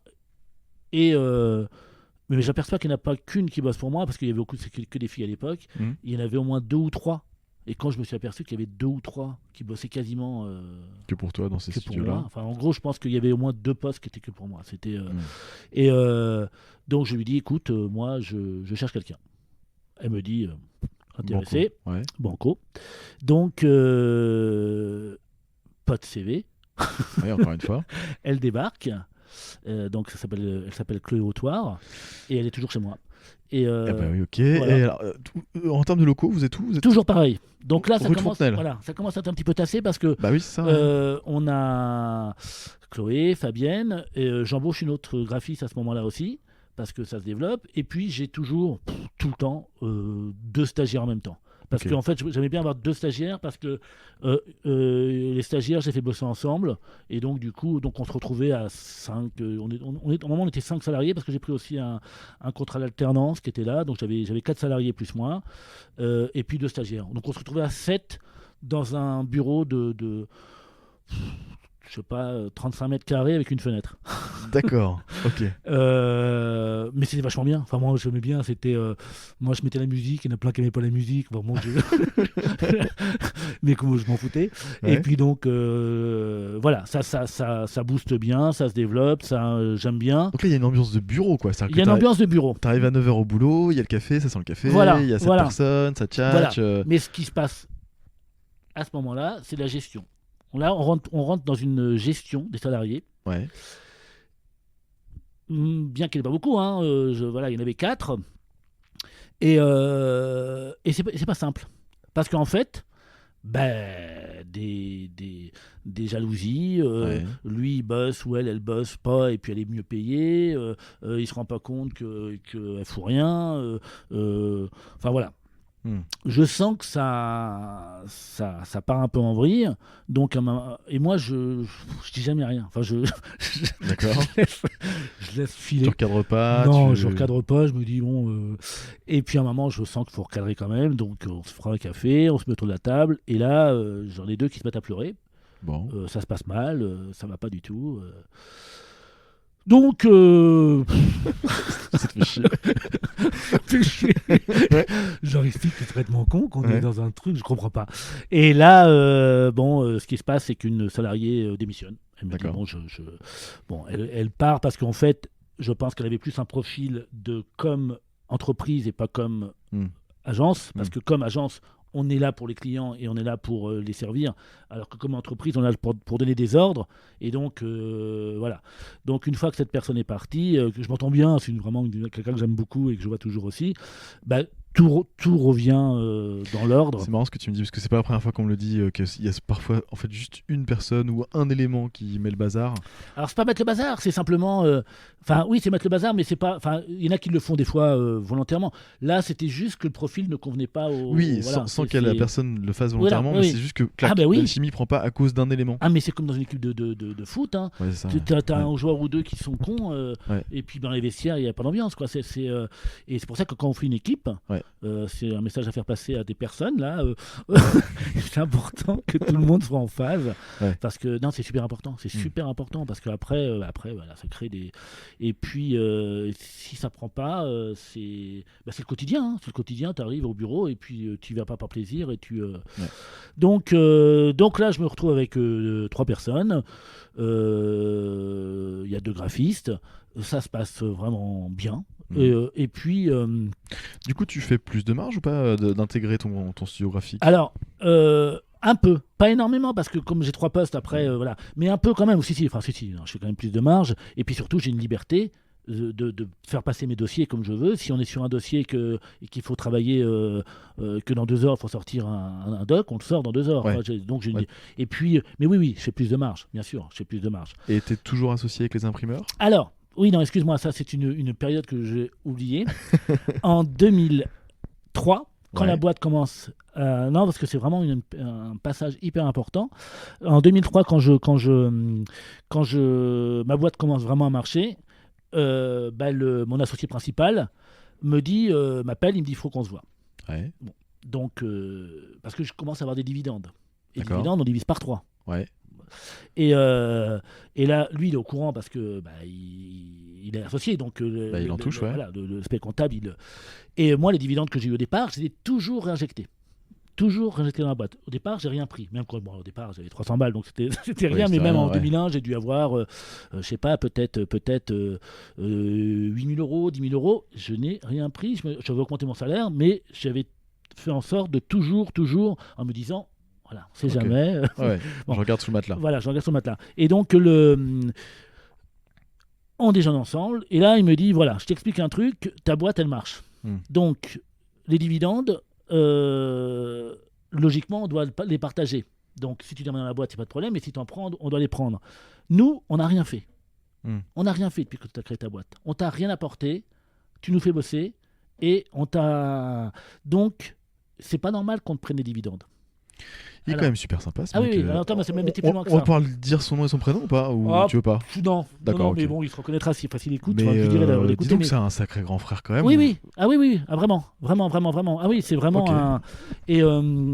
Et donc, il me dit, voilà, alors je lui dis, écoute, non mais...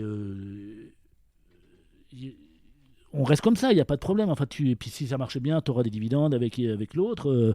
Il me dit, non, mais ce qui est plus complexe, c'est que moi, j'ai ma boîte. Et ma boîte, si à un moment, ça ne marche pas. Si ma boîte, elle commence à avoir des problèmes, ben, moi, les dividendes, je te dirai pas, on sera autour de la table, puis je te dirai, ben non, moi, je m'en fous, tu ne remets pas dans ta boîte, ou tu n'achètes pas. Je les veux. Moi, je les veux. Alors, il me dit, il n'y a qu'une solution pour ça. Donc, c'était 6 ans après, ou 6 ans après avoir créé la boîte. Il me dit, on reprend nos parts. Tu les rachètes. Voilà. Alors, je lui dis, OK. Et donc, je lui dis, mais comment ça? Parce que T'es pas un financier non plus, ouais. Je lui dis, bon, la boîte, elle s'est développée vraiment. Donc, ils avaient foutu chacun 50 000 francs. Donc, c'était 18 000 francs chacun. 3 000 euros, quoi, on va dire 3 000 euros. Et donc, je lui dis, OK, il faut voir avec la comptable combien ça représente. Il me dit, mais 3 000 euros. Alors, je lui dis, il me dit, non, je t'ai mis 3 000 euros, je reprends 3 000 euros. Point final, c'est fini. Donc, vraiment super sympa, n'importe qui. Vraiment parce que super sympa. C'était beaucoup plus de 3 000 parce que la boîte, on faisait. Moi, je faisais 400 000 euros de chiffre d'affaires. Enfin bon, ça. Et donc, du coup, je me suis séparé. J'ai créé une EURL à la place de CARL. Ça avait déjà évolué et ça me permettait donc d'être tout seul, libre. Ouais. Et j'ai évidemment continué à travailler avec eux jusqu'au bout. Enfin, il n'y a pas de. Ouais. Ah oui, non, mais c'était pour moi des gens vraiment bien et des gens bien. C'est pour ça on en rencontre. Aussi, enfin, tu vois, c'est vachement à l'ancienne, quoi. C'est ça qui est super. À l'ancienne, voilà, et de façon naturelle. Et ils ont repris, en gros, ils ont filé 3 000 balles pendant 6 ans. Ils sont partis avec zéro, même pas 1,40 € de voilà. Enfin, c'est. Ouais. Et bon, après, j'ai travaillé beaucoup avec eux. Et c'est des gens vraiment, vraiment bien. Donc voilà. Après, la société s'est développée. On a un jour, un de mes clients est venu à mon bureau. Ça l'a fait marrer de voir l'ambiance start-up. La grotte. Il me dit, mais pourquoi Moi, j'aurais pu changer de bureau, mais pareil, voilà, l'habitude. J'habitais en plus à côté. Et il me dit, j'ai des locaux.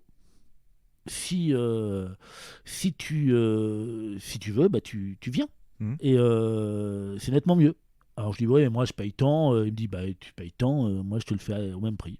D'accord. Donc il m'a fait le même prix dans les locaux où je suis aujourd'hui. Donc ici. Oui. D'accord. À l'espace du Palais. Voilà, à l'espace du Palais, donc un prix Donc le client, c'est le client qui te donne la communication de l'Espace du Palais Voilà. depuis quelques années Voilà, déjà. mais après, bon, lui, il est parti, hein, c'était racheté, et Oui. moi, je suis toujours là, quoi. D'accord. Mais il était au bout du couloir, et on s'entendait vachement bien, puis ça permettait aussi d'avoir, voilà, c'était une ambiance vraiment, il faisait quasiment partie de la boîte, quoi. D'accord. C'était- Et donc voilà, ça c'est pour ça que je suis arrivé il y a 11 ans, 12 ans maintenant ici, en 2007. Ouais. Et puis, bon, l'important, c'est que enfin, bon, les bureaux sont sympas, je suis en plein centre-ville. Et puis, bah, pour plein de clients, ça renforce le côté sérieux, sécurité. C'est une boîte. Donc voilà, donc cette boîte s'est développée naturellement. Après, bah, le marché donc, a évolué. Et Ouais. c'est là où le changement s'est fait à partir de l'obligation, la mise en place des marchés publics. C'est Voilà. quelle année ça? C'était enfin c'était fin des années 90, mais c'était super long à mettre en place. Et en gros, nous, on a senti vraiment le changement en 2010. Ok. Parce que en étant sous les seuils, machin, on arrivait à... Et à partir de ce jour, bah, tout a changé. Parce que la relation n'était plus importante. Enfin, même si je pense que ça va revenir, parce que c'est la base. Primordial, c'est la base, ouais. Et puis, ce que ça a entraîné, pour moi, c'est que le seul critère, on nous demandait des dossiers, des projets, une note explicative, mais tout le monde s'en fout. Le seul critère, c'est le prix. Ouais. Le seul critère. Et donc là, on a perdu énormément de choses, mais des fois pour des budgets à, je vais dire, à 40 000 balles ou 50 000 balles, pour 600 euros. Parce qu'on était 600 euros plus cher que le concurrent. Et qui pouvait avoir aucune référence, et donc, et quoi que disent les institutions, en disant que c'est pas vrai, il y a des paramètres et tout, c'est vrai à la marge, mais 90%, c'est le prix. Donc, ah bah non, vous ne l'avez pas eu parce que vous étiez 350 euros plus cher. Et donc, ce genre de truc, avant qu'il n'existait pas, ça fait baisser les prix partout. Dans le même temps, les micro-entreprises ont été créées, avec des charges, évidemment. Et donc, la concurrence est devenue... je prends un logo, par exemple, qui se vendait à des prix démentiels. Après, c'est vendu cher, après c'est vendu bien, et maintenant un logo que la région a acheté un logo en 95, 300 000 francs, c'est-à-dire 50 000 euros, allez, on va dire 70 000 euros ou 80 000 euros aujourd'hui. Aujourd'hui, un logo, si tu le vends 500 balles... Ah ouais, d'accord. Ah oui, mais même des grosses boîtes aujourd'hui font des appels sur Internet, un concours, et celui qui gagne... a gagné 300 balles. J'ai vu ça, il y a graphiste.com, je crois, une espèce de plateforme. Donc tout le monde met ses trucs, et puis comme ça, si tu es choisi, comme de la musique, tout le monde balance ses trucs, et à un moment, alors c'est super bien, enfin, ça permet à tout le monde de bosser, mais ça fait baisser les prix de façon dingue. Et puis, dans le même temps, les collectivités ont embauché, parce qu'ils ont fait des calculs, et ils ont embauché en interne, alors souvent des gens... sans être méchant, mais sans vraiment beaucoup pas de compétences, mais on leur demande pas ça. On leur demande, en gros, vous avez un budget vous faites des devis, vous prenez moins cher. C'est pas eux qui décident, c'est pas des postes de directeur, c'est pas des postes de responsabilité. Ils sont juste là pour et donc ils sont pas impliqués dans l'utilisation du produit, ce qui fait que si quand tu fais quelque chose dans une entreprise et que tu changes, tu te projettes sur ce que ça va donner, alors que là, c'est pas eux qui se projettent, donc un photographe, ça coûte combien 600 balles. Ah non, moi j'ai une photo à 150 balles, attends, je peux te la faire pour 50 balles. Et puis voilà, et la photo, après on sait même pas ce que ça va devenir, c'est simplement, c'est la faute à personne, c'est la faute à tout le monde, quoi. C'est-à-dire que le système a fait que ça a complètement... désorganiser tout, et puis en plus aujourd'hui avec les outils de com, n'importe qui peut faire n'importe quoi, c'est-à-dire que n'importe qui, tu fais une photo avec ton iPhone, tu fais une photo qui peut être très bonne, tu fais de la vidéo, tu fais tout le monde fait du graphisme, il suffit d'un tout petit logiciel pour pouvoir et comme la priorité c'est la bonne gestion, en gros la communication qui est pour moi vraiment un outil qu'il faut savoir utiliser, quoi. C'est devenu c'est plus un outil, quoi. On fait des trucs qui doivent rentrer dans un budget. Voilà, en gros, Ouais, c'est ça. Donc là, ça a été un peu compliqué. Enfin, c'est devenu un peu compliqué. Donc là, tu perds des budgets, tu perds des clients. Ah oui, là, Ok. on en perd beaucoup, beaucoup, beaucoup. On perd sur des. Alors après, c'est le choix que tu as, c'est de faire pareil et de casser les prix. Ouais. Bon. Et donc, tu te dis non, non, on va pas casser les prix parce que c'est comme tout boulot, on a une valeur ajoutée, quoi. Mm. Puis au bout d'un moment, il y avait un client qui nous demandait on était sur des appels d'offres, on répondait toujours à des prix corrects, après pas trop cher, après pas cher. Puis à un moment, on s'est même dit, ouais, c'est pipé et tout, on va casser le prix. Mais vraiment casser. Et là, ils étaient en ouverture de pli plutôt. Ils nous appellent en disant, on comprend pas là, vous avez fait un prix. Et moi, j'étais tellement énervé, j'ai dit, ouais, c'est notre prix. Vous n'êtes pas trompé? Non, on s'est pas trompé. Mm. Donc, on a fait un truc qu'on a vendu, mais Radez pas que crête. dalle. Ouais. Sauf que, alors, ce qui est un peu débile, c'est que, alors déjà, quand la boîte marche moyennement bien, ça fait quand même des périodes où il y a moins de boulot, ça passe, et puis ça fait quand même de l'argent qui rentre. Ouais. Et puis du coup, derrière, ils nous ont rappelé. Ouais, c'est ça. On a rebossé, alors on augmente un peu les prix, on reste ras des pâquerettes. Nous, ça nous fait des rentrées. Ce qui est lamentable, c'est que la boîte qui bossait, c'est pas nous qui bossions avant, qui était peut-être super bonne et qui était peut-être, elle bosse plus avec eux. Mm. Et nous, à l'inverse, Ouais. sur d'autres dossiers. Enfin, c'est un système qui est devenu un peu Qui est stupide. qui est stupide, voilà. Mais qui est vrai, à mon avis, dans tout. n'importe quel boulot. Hein, c'est vrai pour les paysagistes, pour n'importe quel le traiteur, Photocopieur informatique, téléphonie, je ne réponds jamais à un appel d'offres. Ah non. Il n'y a pas mieux pour perdre du temps. Exactement. Voilà. Donc voilà, donc là la boîte continue. Donc maintenant on est deux depuis 7-8 ans, 8 ans à peu Donc près. avec Chloé Autoire, Chloé Autoire et moi. qui est lié au peintre Autoire. C'est sa fille. Voilà, c'est ça. Ouais, c'est sa fille. Ouais. C'est sa fille qui est graphiste, mais pas que. C'est-à-dire Ouais. qu'elle gère évidemment, maintenant ça fait 14 ans qu'elle a la boîte, 15 ans. Elle gère des dossiers pareil, parce que nous, notre boulot, hein, c'est vraiment du conseil en communication. Donc c'est en gros tout ce qui touche à la communication, donc communication globale, ça va du graphisme à l'événementiel en passant par les relations presse, le conseil, la stratégie.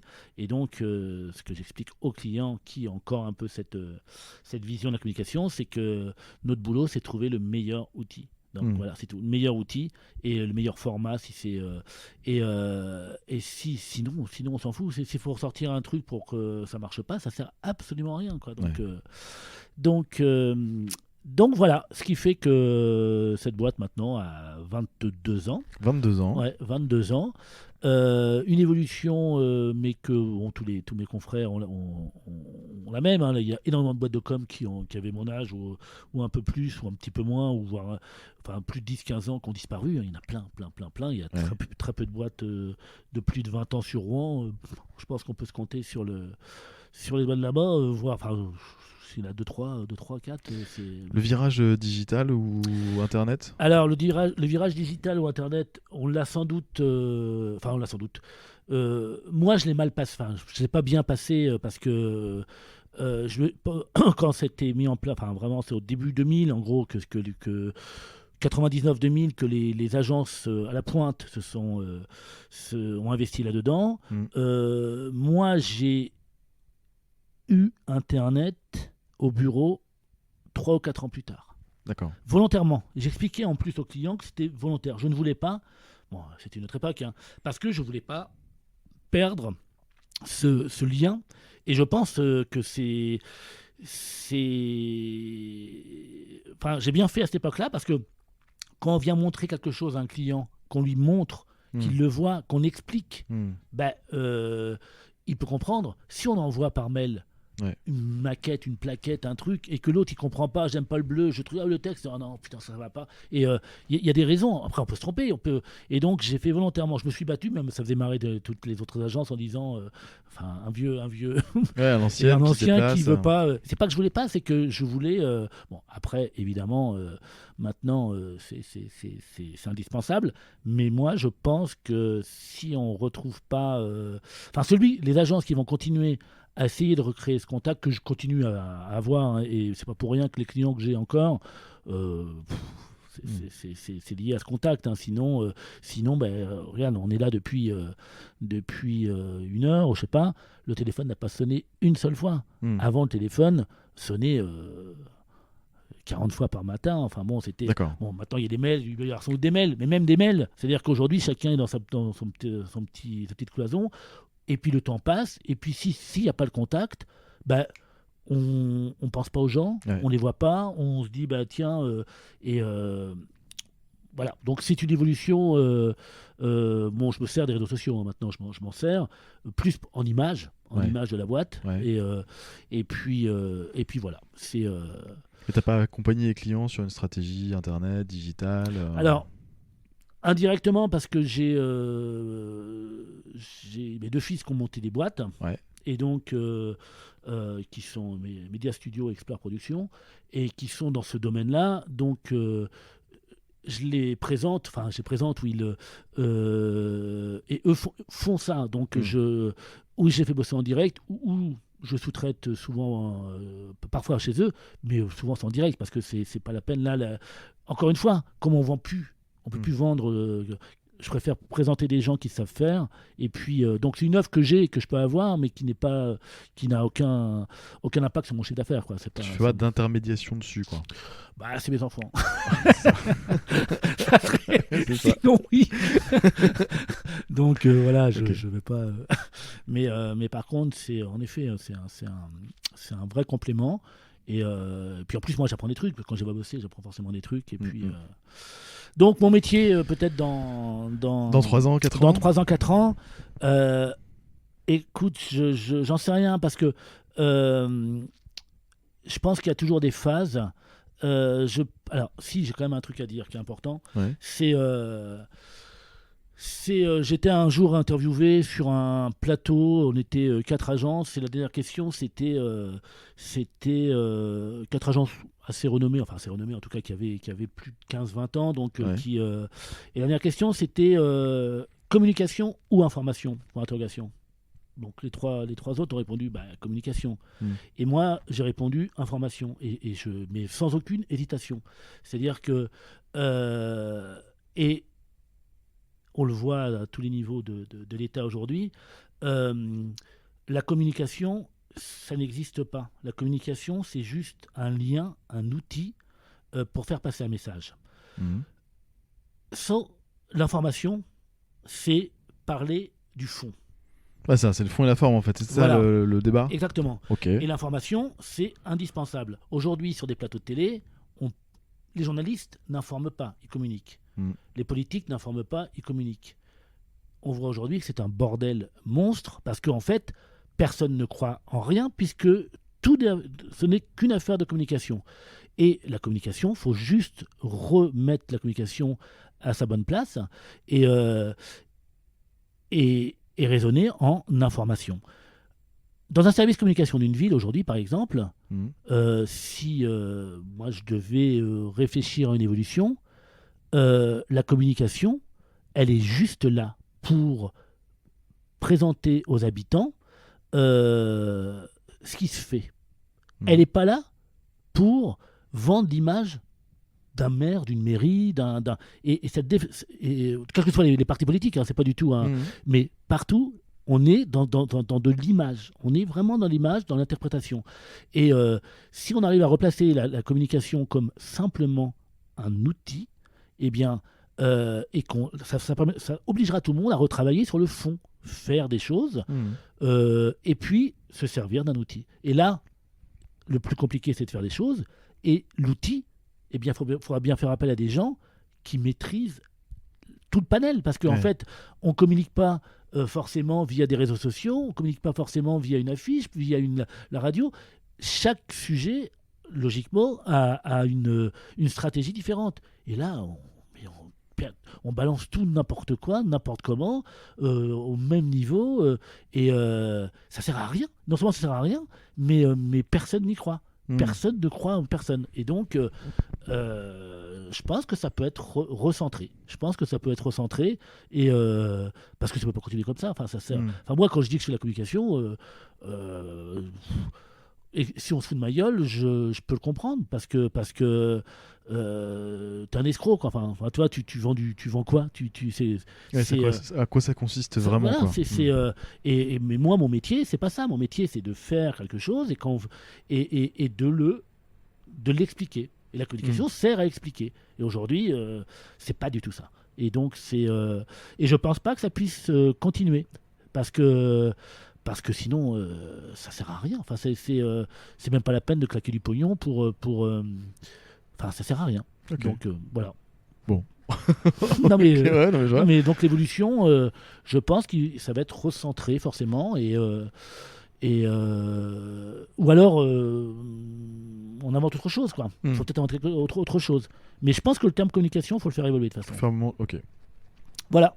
Quelques petites questions de fin pour finir. Ouais. Est-ce que tu as des petites routines dans ta vie de tous les jours? Parce qu'on dit que tu me dis qu'il y a quelqu'un de très terrain. Alors, est-ce que, je sais pas, tu as l'habitude de boire ton café tous les matins à tel endroit Alors, je prends plein de café.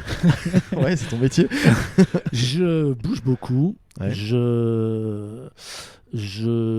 Ouais, des routines, oui. Il y a des bars que j'aime bien. Il y a des endroits que j'aime bien dans Rouen. Il y en a plein d'ailleurs. Et puis, je sors tout le temps. En fait, et je pense que c'est super important parce que je croise plein de monde. Bah oui. Je croise plein de monde, ça me permet de discuter avec des gens, d'avoir des infos. Ça me permet aussi des fois de décrocher des marchés, mais le nombre de marchés qu'on a décrochés dans des bars. Oui. Enfin, bar, ça veut pas dire forcément 3h du mat à la Bohème. Non, ça peut être un café au bar des fleurs. Exactement, Ouais. une discussion. Ah tiens, on s'appelle. Et puis, alors je déteste par contre toutes les trucs qui sont préfabriqués, quoi. Alors, ils vont pas être contents si, enfin, je sais pas si. À la réunion mais business, tu veux dire un truc j'aime comme ça? j'aime pas du tout, et j'aime pas il y a le club de la presse par exemple, j'y vais plus parce que je vais pas là-bas j'allais pas là-bas pour faire du business, et puis je me suis rendu compte que en gros c'était tiens, voilà ma carte. Alors bon, que ça se fasse dans une discussion, mais je préfère vraiment la ville, les bars. Donc oui, mes petites habitudes déjà. Bon, j'arrive au bureau, je prends un café, ça, voire trois, voire trois. On discute beaucoup, on parle beaucoup. Ouais. Musique, moi je travaille en musique, je travaille beaucoup en musique. Des fois à radio, mais bon, ça me fatigue souvent. Enfin radio, information, mais ça me fatigue parce que c'est en boucle, et puis je suis pas souvent d'accord avec leur analyse d'événements qui ne sont pas encore arrivés, mais qu'ils ont déjà expliqué. Et puis donc tout l'inverse de ce que je veux dans mon métier.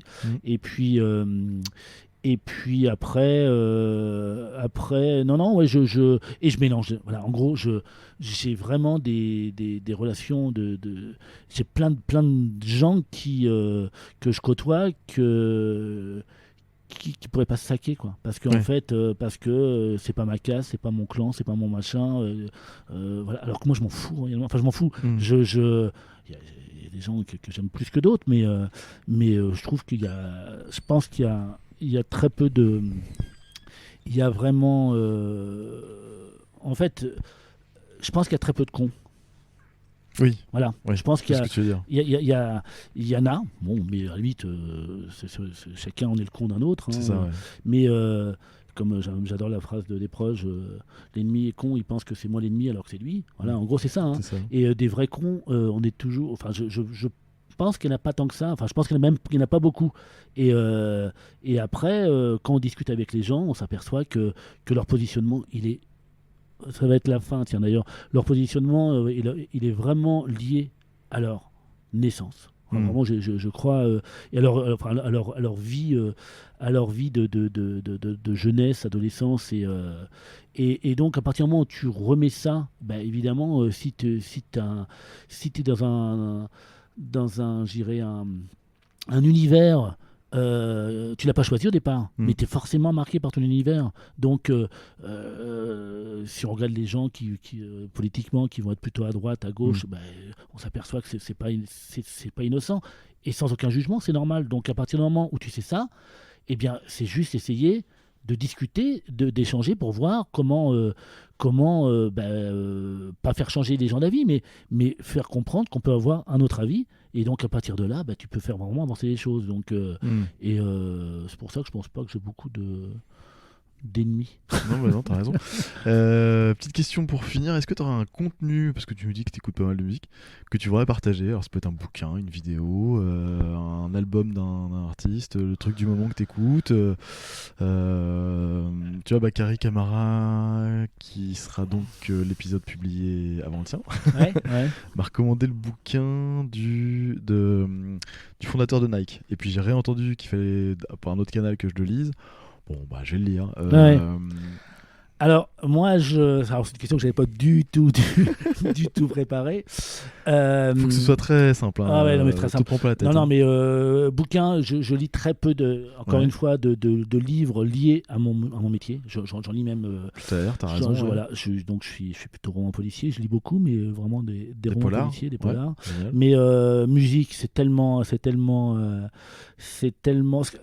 vais répondre à un truc alors on serait vu il y a 2 jours, j'aurais pas du tout répondu ça. Pas grave. C'est un truc que j'ai écouté il y a pas mal de temps et que j'ai remis. Et, c'est Tom Waits. Voilà. Yes. Je trouve que c'est partie des musiciens qui font du bien et qui passent super bien au bureau, qui énervent un peu les autres. Ah, j'allais dire, ouais, tu peux bosser avec du Tom Waits. Ouais. Okay. Moi, en fait, je bosse. Alors c'est un peu particulier aussi. Encore une fois, l'histoire. Hein, j'ai été pensionnaire 9 ans, parce qu'en fait, avant Barbé, j'étais à Elbeuf, André Mauroy, qui était un pensionnat. Je suis rentré à 10 ans dans un internat. Donc, quand on est à 10 ans dans l'internat et qu'on est à 8 par chambre, le bruit, il est là. Donc, on s'isole pas du tout de la même manière. Puis à l'époque, il n'y avait pas ni d'iPhone ou même de Walkman, ça n'existait pas. Donc, on a forcément cet univers. En plus, j'ai 5 frères et sœurs. Hein, donc, on est une baraque, on avait 2 chambres, donc 3 chambres. Ouais. Et 3 chambres pour 8. Bon, c'est. Et donc, mais c'était bien, hein, super bien. Et donc, je suis capable de travailler en musique et je lis en musique. Et donc, j'ai des bouquins, j'ai des musiques. Mais même des bouquins que j'ai lus il y a 25 ans, quand j'entends la musique, je revois tout le bouquin. Ah, c'est génial, ça. Et donc, alors que j'ai plein de gens qui sont capables de. Je peux le comprendre. Ouais. Et là, ça va que Chloé. À part sur mes choix musicaux, parce que là, si quand même, en ce moment, c'est Noël. donc, je leur mets une radio sur Spotify, sélection Noël, et ils en ont marre. Ils en peuvent plus, je comprends. Mais voilà, ça s'arrête bien. Mais non, c'est un petit clin d'œil, mais ça, c'est marrant. Okay. Et voilà. Écoute, je mettrai ça dans les commentaires, Tom Waits. Ouais. François, je te remercie pour ton temps. J'en prie. Merci pour cette interview qui est chouette, ton parcours. Je mettrai ça en ligne dans les semaines à venir. D'accord. Tu me diras. Je te dirai. Merci beaucoup. À très bientôt, François. Salut. Ciao, ciao.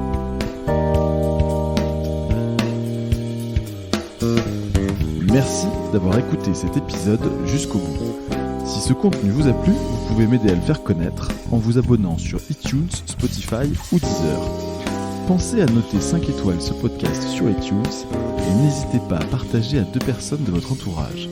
Pour me contacter, envoyez-moi un email à l'adresse contact@cibpodcast.com. À bientôt.